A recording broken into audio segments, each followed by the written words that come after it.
ಎಲ್ಲರಿಗೂ ಸಂಜೆಯ ಶುಭೋದಯಗಳು. ಈಗ ನಿಮಗೆ ಸ್ಕ್ರೀನ್ ಮೇಲೆ ಕಾಣ್ತಾ ಇದೆ ಎಳ್ಳಿಕಾಯಿ ಚಿತ್ರಾನ್ನ ಮಾಡೋಣ ಅಂತ ಇವತ್ತು.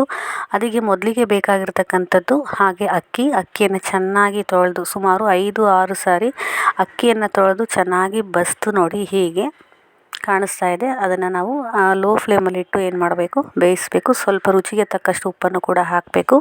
ಇಲ್ಲಿ ನೋಡ್ತಾ ಇದ್ದರೆ ಇವತ್ತು ಗುರುವಾರ ಇರೋ ಕಾರಣ ಆ ಕಡೆ ಪೂಜೆಗೂ ಕೂಡ ನಾನು ರೆಡಿ ಮಾಡ್ಕೊತಾ ಇದ್ದೀನಿ. ಹಾಗೆ ಅನ್ನ ಕುದಿ ಬೀಳ್ತಾ ಇದೆ. ಈ ಕಡೆ ನಾನು ದೇವ್ರ ಪೂಜೆನೂ ಮಾಡ್ಕೊತಾ ಇದ್ದೀನಿ, ಹಾಗೆ ಈ ಕಡೆ ನಾನು ರೆಡಿ ಮಾಡ್ಕೊತಾ ಇದ್ದೀನಿ. ಸೊ ಇಲ್ಲಿ ಈರುಳ್ಳಿ, ಕರಿಬೇವು, ಹಾಗೆ ಎಳ್ಳಿಕಾಯಿ, ಕಡಲೆಬೇಳೆ, ಹಸಿಮೆಣಸಿನ್ಕಾಯಿ ಇವೆಲ್ಲವೂ ಕೂಡ ಇಂಗ್ರೀಡಿಯೆಂಟ್ಸ್ ಬೇಕಾಗಿರುವಂಥದ್ದು ಚಿತ್ರಾನ್ನಕ್ಕೆ. ಎಣ್ಣೆ ಕಾದಿದೆ.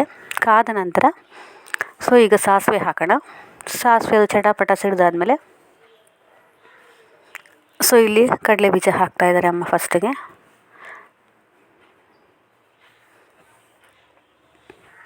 ನಂತರ ಕಡಲೆಬೇಳೆ ಹಾಕಿದ್ದಾರೆ. ನಂತರ ಕರಿಬೇವಿನ ಸೊಪ್ಪನ್ನು ಹಾಕಿದ್ದಾರೆ.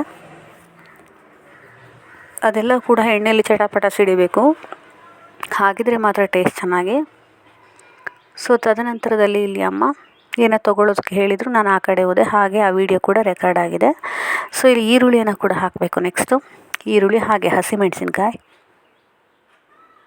ಅದೆಲ್ಲ ಕೂಡ ಚೆನ್ನಾಗಿ ಮಿಕ್ಸಪ್ ಮಾಡ್ಕೋಬೇಕು. ಚೆನ್ನಾಗಿ ಈರುಳ್ಳಿ ಮೆತ್ತಗಾಗಿರಬೇಕು.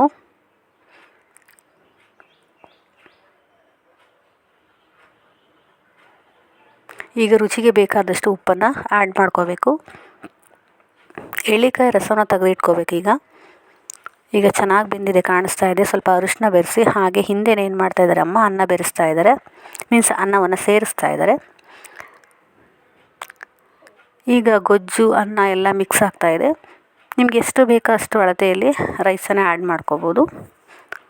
ಅದ್ರ ಮೇಲ್ಗಡೆ ಎಳ್ಳಿಕಾಯಿ ರಸವನ್ನು ಹಾಕಬೇಕು. ಹೀಗೆ ತದನಂತರದಲ್ಲಿ ಒಗ್ಗರಣೆ, ರಸ ಮತ್ತು ಅನ್ನ ಎಲ್ಲವನ್ನು ಕೂಡ ಚೆನ್ನಾಗಿ ಮಿಕ್ಸಪ್ ಮಾಡಬೇಕು. ಕಾಣಿಸ್ತಾ ಇದೆ ಈಗ ಬಿಡಿ ಬಿಡಿಯಾಗಿ ಎಷ್ಟು ಚೆನ್ನಾಗಿ ಬಂದಿದೆ ನೋಡಿ.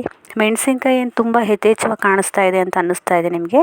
ಸೊ ನಮ್ಮ ಮನೇಲಿ ಸ್ವಲ್ಪ ಖಾರ ಜಾಸ್ತಿನೇ. ಸೊ ಖಾರ, ಉಪ್ಪು, ಹುಳಿ ಎಲ್ಲ ಚೆನ್ನಾಗಿದ್ದರೆ ಮಾತ್ರ ತಿನ್ನಲಿಕ್ಕೆ ಇಷ್ಟ. ಪ್ಲೀಸ್ ನನ್ನ ಚಾನಲನ್ನು ಸಬ್ಸ್ಕ್ರೈಬ್ ಮಾಡಿ. Thank you.